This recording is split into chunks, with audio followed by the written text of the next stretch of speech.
There have been some little changes that are very apparent to the community regarding welcoming and hospitality with the opening of the cafe after at least some of the masses on the weekend, and also welcoming people out in the parking lot and when they come into the church and things.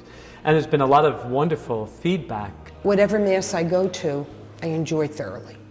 But the Mass that I find that I'm really attracted to is that 10:30 Mass, because I love the cafe. Anytime I can get a good bagel and a cup of coffee, I'm there. But what I really enjoy is seeing the people as they're leaving. One woman the first week just glanced at us. The second week, she stayed and had a cup of coffee. To see the community start building after these Masses, and the kids are looking forward to it, to see what they're going to get to eat, and the parents, are sitting down with their kids and meeting other people. The banners outside, that's probably the biggest thing that people noticed right off the bat, welcoming people. And we have it in English and Spanish. People have loved it. Ya tenemos un café en el área de la puerta, y el café es para toda la comunidad. Después de cada misa hay personas que están sirviendo también, y bueno, siéntanse bienvenidos y siéntanse bien. My students have done an amazing job working at the cafe. Everybody loves young people, and to see a young, friendly face is really just brings a smile to everybody's face. Oh, the community, the people after Mass getting together and getting to know each other and reconnecting with old friends and sitting down and talking and relaxing and enjoying themselves. That's one of the greatest things, I think, that has come out of the cafe, is a sense of community that we're building.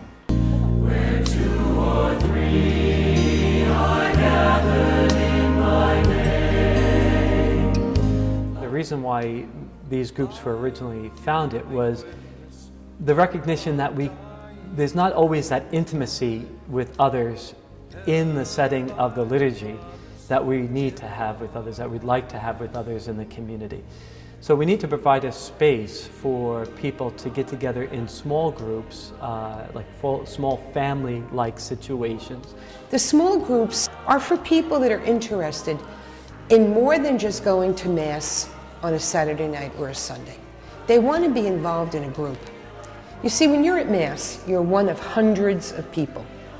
When you're in a small group, your voice can be heard, you can give your opinion in a confidential setting. I think these small faith groups will bring people together on a more familiar level, and we'll get to know each other. And unlike Bible study, we get to speak more of personal experiences through our faith and what our faith means to us. Bueno, en los pequeños grupos lo que compartimos es la palabra de Dios. Aprendemos lo que Jesús nos enseña a través de sus enseñanzas en la iglesia, y aprovechamos ese tiempo para conocernos más como personas, tener ese conocimiento de con quién podemos compartir y con quién estamos viviendo en el pueblo. Más que nada tener esa confianza de persona a persona y poder hablar de Dios libremente también. For me, I find that my faith sometimes is not as solid as I'd like it to be, and the idea of exploring it or opening it up and sharing it with other people can kind of be uneasy. And yet at the same time, I feel really confident about the opportunity to share some of that stuff that I'm not so confident about. I mean, I'm looking forward to hearing other people and seeing how other people practice their faith and what's important to them. It's a leap of faith for everybody. I mean, I've never been in a small group. As Catholics, we don't always share our faith with other Catholics, and I think this is just a really great way to start. And in order to start, sometimes you just have to jump right in and do it. Most people who are entering to this experience have their own fear. So you may be afraid of what you might reveal or the way somebody might judge you.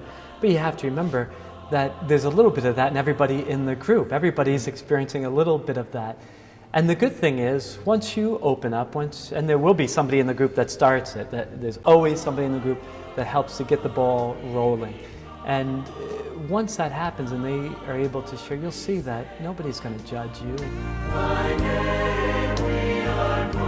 For me, any way that I have an opportunity to have my faith be deepened or explore my faith in a new way that opens me up to seeing things differently.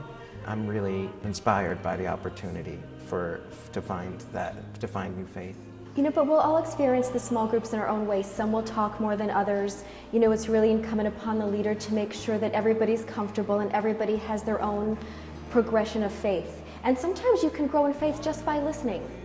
Lo que he aprendido de estar en los pequeños grupos, en primera es de que hay un Dios que nos ama, un Dios amoroso, un Dios que es Padre de todos nosotros y que a través de esos pequeños grupos nos damos cuenta de que cuánto nos ama Dios a cada uno de nosotros. Yo lo he encontrado en ese grupo y es lo que vivo, es lo que trato de compartir con los demás.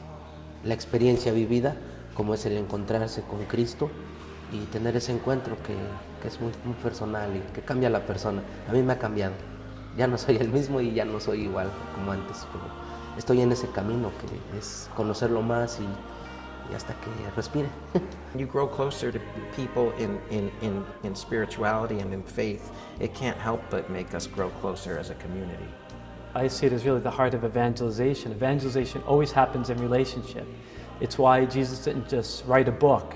You know, the Bible wasn't written by Jesus, it was written by his followers to pass on some of the message that he gave us.